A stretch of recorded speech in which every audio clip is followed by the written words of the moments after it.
ጤና ይስጥልኝ ክቡራትና ክቡራን የዩቲዩብ ቻናል ቤተሰቦች ሶስት ሰበር መረጃዎችን ይዤ ቀርብ ያለው ክቡራን አድማጮች የመጀመሪያው መረጃ ግብጽ በሚስጥር ከኤርትራና ከጅቡቲ ጋር ስምምነት ማድረጓን ተከትሎ ኢትዮጵያ የጅቡቲውን አምባሳደር በአስቸኳይ ጠርታ ማነጋገሯ ተዘገበ።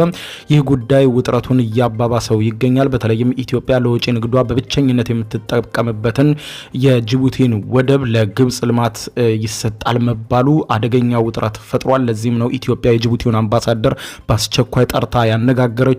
ጉዳዩ አሁንም ውጥረቱን እንዲባባስ አድርጎታል። በጉዳዩ ዙሪያ የተሰማውን መረጃ በስፋት የምታደምጡት ይሆናል። በሌላ በኩል ክቡራን አድማጮች እንዲሁ ዩናይትድ ስቴትሱ ፕሬዚደንት ዶናልድ ጄ ትራምፕ እንደዛቱት በአፍሪካዊቷ ናይጄሪያ ውስጥ ጥቃት ፈጽመዋል። በናይጄሪያ በሚገኙ የአይሲስ ቡድን አባላት ላይ የፈጸሙትን ጥቃት ክርስቲያኖችን ለመጠበቅ ነው ብለውታል። በጉዳዩ ዙሪያ የተሰማውን ሰበር መረጃ የማስደምጣችሁ ይሆናል። በሌላ በኩል ክቡራን አድማጮች በኢትዮጵያ በቁጥጥር ስር ውሎ በፍርድ ቤት ጉዳዩ እየታየ የነበረውና ከኢትዮጵያ ያመለጠው በህገወጥ የሰዎች ዝውውር የተከሰሰው ኤርትራዊ በዩናይትድ አረብ ኤምሬት ውስጥ ተይዞ ለኔዘርላንድ ተላልፎ መሰጠቱ ተዘግቧል። ጉዳዩን በተመለከተ የምታደምጡት ዘገባ ይኖራል። እስከ ፍጻሜው ቆዩ። ዝርዝሩን አድምጡ ግብዣዬ ነው። ወደ መረጃዎቹ አለፍኩ። አብረን እንከታተለው። በቅድሚያም ሰበር ዜና ነው። ግብጽ የኤርትራን አሰብ ወደብና የጅቡቲውን ዶራሌ ወደብ ለማልማት መስማማቷም በሚስጥር ተይዞ ከወራት በኋላ ትናንትና ይፋ መሆኑን ተከትሎ ኢትዮጵያ የጅቡቲን አምባሳደር ጠርታ ማነጋገሯ ተሰማ። ጉዳዩ እየተባባሰ መጥቷል። መቀመጫውን የተባበሩት አረብ ኤምሬትስ ያደረገውና ዘ ናሽናል የተሰኘው ሚዲያ በትናንትናው ዕለት ያስነበበው መረጃ በብዙዎች ዘንድ መነጋገሪያ መሆኑ አይዘነጋም። ሚዲያው ምንጮቹን ጠቅሶ ከአቡዳቢ እንደዘገበው ከሆነ ግብጽ የኤርትራን አሰብ ወደብና የጅቡቲውን ዶራሌ ወደብ ለማልማት በድብቅ የዛሬ 2 ወር አካባቢ ስምምነት መፈጸሟን ይፋ አድርጎ ነበር። በማለዳው የዜና ዘገባ ወደ እናንተ እንዳደረስኩት ይህ በኢትዮጵያ ላይ ከፍተኛ ጫና ይፈጥራል የተባለ ስምምነት በይፋ በግብጽ በኤርትራና በጅቡቲ መንግስታት በኩል ይፋ አልተደረገም። ለተባበሩት አረብ ኤምሬትስ ንጉሳዊ ቤተሰብ ቅርበት እንዳለው የሚነገርለት ዘ ናሽናል ሚዲያ እንደዘገበው ግብጽ በስምምነቱ መሰረት ኢትዮጵያ የይገባኛል ጥያቄ እያነሳችበት ያለው የአሰብ ወደብና ምርቶቿን በብዛት የምታስገባበትን የጅቡቲውን የዶራሌ ወደብን አቅም ለማሳደግ የመሰረተ ልማት ግንባታ ግብጽ ታካሂዳለች፣ እንዲሁም ወታደራዊ መርከቦችን ማስተናገድ የሚችል አቅምም ትገነባለች ብሏል። ከዲፕሎማቲክ ምንጮች የተገኙ መረጃዎችም እንዳሳዩት ከሆነ ኢትዮጵያ ይህ ዜና መሰማቱን ተከትሎ በአዲስ አበባ ተቀማጭነታቸውን ያደረጉትን የጅቡቲውን አምባሳደር በአስቸኳይ ጠርታ አነጋግራለች። በዚህ መሰረትም የውጭ ጉዳይ ሚኒስትር ዴታ አምባሳደር ሀደራ አበራ የጅቡቲውን አምባሳደር አብዲ መሐመድ ኢቤ በጽህፈት ቤታቸው በአስቸኳይ አስጠርተው ማነጋገራቸው የተገለጸ ሲሆን ኢትዮጵያ ግብጽ በጅቡቲ ልታደርግ ያሰበችው ማንኛውንም እንቅስቃሴ እንደ ተራ ነገር እንደማትቆጥረውና በንቃት እንደምትከታተለው የሚመጡ ትንኮሳዎችን ቢመጡ እጇን አጣጥፋ እንደማትቀመጥ ግልጽ መልእክት ተላልፏል ያሉት ዲፕሎማት ምንጮች ናቸው ለመገናኛ ብዙሃን እንደገለጹት።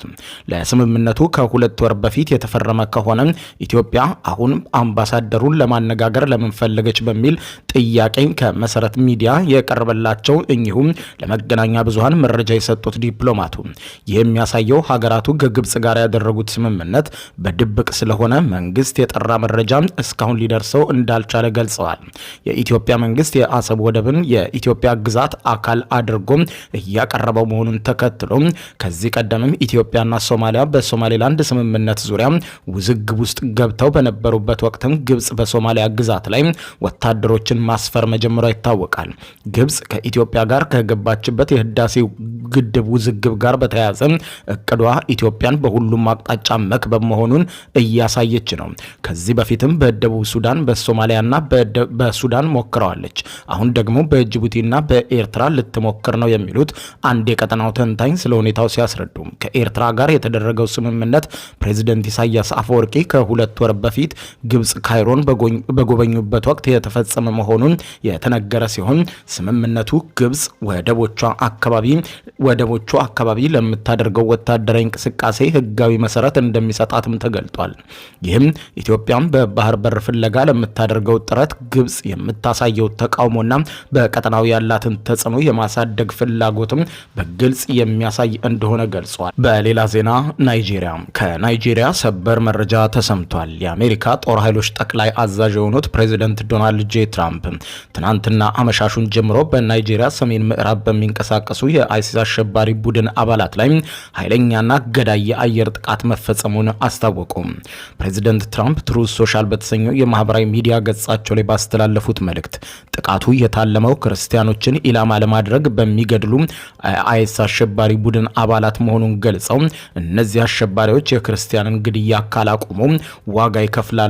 ቀደም ብዬ አስጠንቅቄያለሁ። ዛሬ ያ ማስጠንቀቂያን መፈጸም ጀምሬያለሁ ብለዋል። ፕሬዚደንቱ በጥቃቱ ስለተገደሉት ሰዎች ቁጥር ወይም ስለተመቱት ዝርዝር ኢላማዎች ማብራሪያ ባይሰጡም ጥቃቱ ግን በርካታና ፍጹም ውጤታማ ሲሉ ገልጸውታል። የአሜሪካ መከላከያ ሚኒስቴር ፔንታጎን በጥቃቱ ወቅት ሚሳኤል ሲተኮስ የሚያሳይ የ9 ሰከንድ ቪዲዮ በማህበራዊ ሚዲያ ገጹ አጋርቷል። የናይጄሪያ መንግስት ክርስቲያኖችን ለመጠበቅ በቂ ጥረት አያደርግም በሚል ፕሬዚደንት ትራምፕ የሚያቀርቡትን ወቀሳ ቀደም ብሎ ውድቅ አድርጎት ነበር። የናይጄሪያው ፕሬዚደንት ቦላ አህመድ ቲኑቡ ሀገራቸው ህገ መንግስታዊ የሃይማኖት ነጻነት ዋስትና እንዳላት ሃይማኖታዊ ስደትንም እንደማታበረታታ ገልጸዋል። የፖለቲካ ተንታኞች እንደሚሉት ምንም እንኳን ክርስቲያኖች ጥቃት ቢሰነዘርባቸውም በናይጄሪያ ሰሜናዊ ክፍል በታጠቁ ቡድኖች የሚገደሉ አብዛኞቹ ዜጎች ክርስቲያኖች ስለመሆናቸው መረጃ የሚያሳይ የለም። ይበልጡንም ይህ ጥቃት ይህንን የአይስ ቡድንን የተቃወሙ ሙስሊሞችም ሆነ ክርስቲያኖች ከፍተኛ ጥቃት እንደሚደርስባቸው ይገልጻሉ። ፕሬዚደንት ትራምፕ ግን ናይጄሪያን ለየት ያለ ስጋት ያለባት ሀገር በሚል ዝርዝር ውስጥ ለማካተት ማቀዳቸውን ገልጸው ይህ ምደባ በሀገሪቱ ላይ የተለያዩ ማዕቀቦች እንዲጣሉ መንገድ ሊከፍት ይችላልም ተብሏል። ናይጄሪያ እንደ አውሮፓውያን አቆጣጠር በ2020 በዚህ ዝርዝር ውስጥ ተካታ የነበረ ቢሆንም በ2023 ግንኙነትን ለማሻሻል በሚል ከዝርዝሩ እንድትወጣ ተደርጓል። ይህ አሜሪካ የፈጸመችው ጥቃት ከናይጄሪያ መንግስት ጋር በመተባበር የተፈጸመ መሆኑን የናይጄሪያ መንግስት ባወጣው መግለጫ ላይ አስታውቋል። ይህ በግዛታችን ውስጥ የተፈጸመው ጥቃት ሉዓላዊ ሀገር መሆናችን ሳይዘነጋ የአሜሪካው ፕሬዝዳንት ዶናልድ ጄ ትራምፕ ጥያቄ አቅርበው ነው በአይሲስ ኢላማ ላይ ጥቃት የተከፈተው ብለዋል። ዛሬ ሌሊቱን በትሩዝ ሶሻል የማህበራዊ ሚዲያ ገጻቸው ላይ መልእክት ያሰፈሩት ዶናልድ ትራምፕ በኔ አመራር ሀገራችን ጽንፈኛ አሸባሪዎችን አትታገስም ብለዋል። ባለፈው ህዳር ትራምፕ በናይጄሪያ የአይሲስ ቡድን አባላት ላይ እርምጃ ሊወስዱ እንደሚችሉ አስቀድመው አስታውቀው ነበር። በሌላ በኩል የአሜሪካ የጦር ሚኒስትር ፔት ሄግሴት ዛሬ ሌሊቱም በማህበራዊ ትስስር ገጻቸው ላይ የናይጄሪያ መንግስት ላሳየው ድጋፍና ትብብር ምስጋና እናቀርባለን ብለዋል። አክለውም መልካም የገና በዓል ብለዋል። በርካታ የክርስትናና የእስልምና እምነት ተከታዮች ባሉባት ናይጄሪያ ክርስቲያኖች ከሙስሊሞች በበለጠ ቁጥር እየተገደሉ እንደሆነ የሚያሳይ ቁጥር መረጃ ባይወጣም ነገር ግን ትራምፕ ለየት አድርገው ሁኔታውን እየወሰዱት ነው ይላል የቢቢሲ ዘገባ። የፕሬዝዳንት ቦላ ቲኑቡ አማካሪ አሜሪካ የአሸባሪ ቡድኖች ላይ የምትወስደውን እርምጃ በትብብር የሚሆን እንደሆነ ለቢቢሲ ገልጸው ዳንኤል ቡዋላ ሀገራቸው የአሸባሪ ቡድን ታጣቂዎችን ለመመከት ከዩኤስ የሚመጣን ማናቸውም ድጋፍ ትቀበላለች ብለዋል። ነገር ግን ሉዓላዊ ሀገር በመሆናችን ያለ ፈቃዳችን በግዛት ውስጥ የሚፈጸም ጥቃት አንፈቅድም። ነገር ግን ተጠይቀን ከሆነ አሸባሪ ቡድኖችን ለማጥፋት ስለምንንቀሳቀስ ከዩናይትድ ስቴትስ የሚመጣው እርዳታ የበለጠ ያጠነክረናል ብለዋል። በሌላ ዜና ከኢትዮጵያ ያመለጠው በህገወጥ የሰው ዝውውር የተከሰሰው ኤርትራዊ ለኔዘርላንድ ተላልፎ መሰጠቱ ተሰማ። ሰዎችም በህገወጥ መንገድ በማዘዋወር የተከሰሰው ኤርትራዊ ከተባበሩት አረብ ኤምሬትስ ተይዞ ለኔዘርላንድ ተላልፎ መሰጠቱ ተዘግቧል። የ41 ዓመቱ ኪዳኔ ዘካሪያስ ሀብተ ማርያም በኔዘርላንድ ፍርድ ቤት እንደሚቀርብ የሀገሪቱ አቃቢ ህግ በድረገጹ ባወጣው መግለጫ አስታውቋል። በኢትዮጵያ ፍርድ ቤት በፍርድ ሂደት ላይ ሳለ ካመለጠ በኋላ ላለፉት 5 ዓመታት በዓለም አቀፍ ደረጃ ከሚፈለጉ ተጠርጣሪዎች ዝርዝር ውስጥ ገብቶ ነበር። በኔዘርላንድ ወታደራዊ ፖሊስ ታጅቦ ከተባበሩት አረብ ኤምሬትስ ወደ አምስተርዳም መወሰዱም ተዘግቧል። ኪዳኔ በወንጀል ቡድን ውስጥ በመሳተፍ ህገወጥ የስደተኞችን በህገወጥ መንገድ በማዘዋወር ሰዎችን በማገት በብዝበዛ አካላዊ ጥቃት በማድረስ እንዲሁም ወሲባዊ ጥቃት በመፈጸም በኔዘርላንድ በከፍተኛ ሁኔታ ሲፈለግ ነበር። የኪዳኔ ጉዳይ ከሌላው ኤርትራዊ ተወልደ ጎይቶም ጋር የሚተሳሰር ሲሆን ጎይቶም ባለፈው ወር በኔዘርላንድ ፍርድ ቤት ቀርቧል። አቃቢ ሕግ በጎይቶም በ20 ዓመት እስራት እንዲቀጣ ወስኖበታል። የጎይቶም ጠበቆች ኪዳኔን እንደ ምስክር ማቅረብ ይፈልጋሉ። አቃቢ ሕግ ባወጣው መረጃ መሰረት በህገ ወጥ የሰው ዝውውር ትልቅ ከሚባሉ የፍርድ ሂደቶች አንዱ ነው። እንደ አውሮፓውያን አቆጣጠር በ2022 ከኢትዮጵያ ለኔዘርላንድ ተላልፎ የተሰጠው ጎይቶም ለፍርድ ቤት በሰጠው ቃል በቁጥጥር ስር የዋለው በተሳሳተ ማንነት እንደሆነ ገልጿል። ጎይቶም በኢትዮጵያም በህገ ወጥ የሰው ዝውውር ተከሶ እንደነበር ይታወሳል። በተባበሩት አረብ ኤምሬትስም የተመራ ዓለም አቀፍ አሰሳ ተካሂዶ ኪዳኔ በ2023 በሱዳን በቁጥጥር ስር ውሎ ነበር። የፊታችን አርብ ፍርድ ቤት እንደሚቀርብ በኔዘርላንድ አቃቢ ሕግ አስታውቋል። ሁለቱ ኤርትራውያን አብረው በመስራት ከፍተኛ ገንዘብ አግኝተዋል። በዋናነት ኤርትራውያን ስደተኞችን እያንገላቱና ገንዘብ ይበዘብዙ እንደነበረ ጥቃት ያደርሱ የነበረው በሊቢያ ሲሆን ኔዘርላንድ ካሉ ቤተሰቦቻቸው ገንዘብ በመጠየቅ ብዝበዛ ፈጽመዋል ሲል አቃቢ ሕግ በመግለጫው ላይ አስቀምጦታል። በሊቢያ ኤርትራውያን ስደተኞች ላይ የሚደርሱትን ስቅይት ይቆም የነበረው ቤተሰቦቻቸው ከከፈሉ ብቻ እንደነበር ያመለክታል። የስደተኞቹ ቤተሰቦች ገንዘብ ከከፈሉ በኋላ ስደተኞቹ የሚደርስባቸው ስቅይት ተገቶ ወደ አውሮፓ ጉዟቸውን እንዲቀጥሉ እንደሚደረጉም አመልክቷል። ኪዳኔ ከኢትዮጵያ ካመለጠ በኋላ በሌለበት የእድሜ ልክ እስራት ተፈርዶበት ነበር። የኔዘርላንድ አቃቢ ሕግ ኪዳኔ ላይ የሚቀርበውን ክስ ከሊቢያ ወደ አውሮፓ የሚጓዙ ስደተኞች ላይ ከተፈጸመ ጥቃትና ብዝበዛ ጋር ይገናኛል። ጥር 1 ቀን 2023 ዓ.ም በሱዳን በቁጥጥር ስር የዋለው ኪዳኔ በኔዘርላንድስ የሚፈለጉ ተጠርጣሪዎች ዝርዝር ውስጥ ነበር። የተባበሩት አረብ ኤምሬትስ ህገወጥ ገንዘብን ህጋዊ መስመር ውስጥ በማስገባት ላይ ምርመራ ስታደርግ ኪዳኔ እንደተያዘ የአቃቢ ሕግ መግለጫ ይጠቁማል።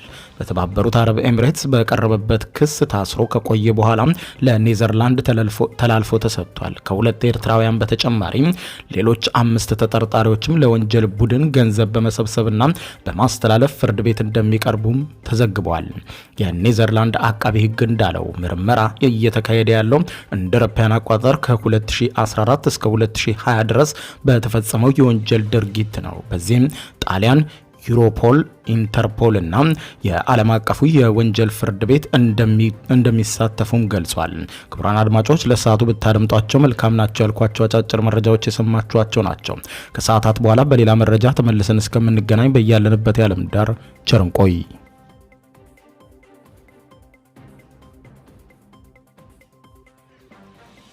የዩቲዩብ የስኬት ሚስጥሮችን በዝርዝር የያዘው የአቤል ብርሃኑ የወይኗ ልጅ መጽሐፍ ሁለተኛ እትም በገበያ ላይ። ዩቲዩብ ለመጀመር በአጭር ጊዜ ስኬትን ለመቀዳጀት አስበዋል?